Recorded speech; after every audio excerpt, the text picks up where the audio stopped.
Pelotonia returns in person this Friday, an event that has raised more than $227 million for cancer research since it began.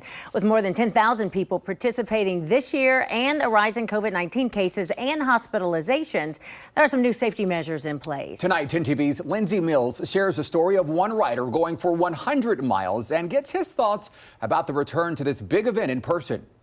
It was a contagious laugh. 1 month before they were supposed to celebrate their first wedding anniversary, there was a funeral. She was really small. She was about 5'3", but when she walked in the room, she really filled it up with her personality, with her laugh. That laugh is what Alec Temple misses most about his late wife, Hallie. Her brave battle against Ewing sarcoma ended in May of 2020. She was 25 years old. Most of my time is spent on this bike seat. Hallie was an intern for Pelotonia. She was the one who got Alec interested. I just ride in 3 to 4 times a week. And Hallie is the reason he continues to ride, raising money for cancer research. This year, he's training to go a distance he's never gone before. It kind of takes over your summer. 100 miles. So that way, other people don't have to experience the same things we did as a family and that she did as a patient. The timing of the event comes amid a rise in COVID hospitalizations. Doctors say people with compromised immune systems, like cancer patients, are at risk as the Delta variant spreads.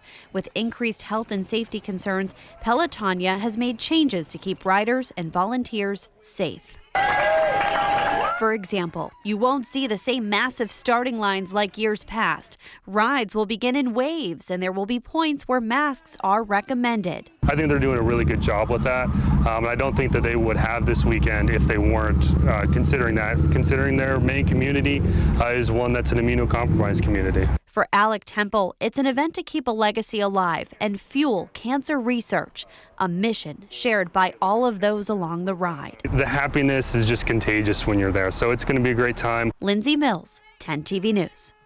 Now, Pelotonia leaders tell us they are continuing to work with local state officials as Ride Weekend approaches. In a statement they sent us late this evening, it reads, in part, the safety of our Pelotonia participants, volunteers, and spectators is our top priority. Pelotonia has spent much of the past year working with top health safety experts in our community to adapt additional COVID-19 protocols and make numerous adaptations for this year's Ride Weekend.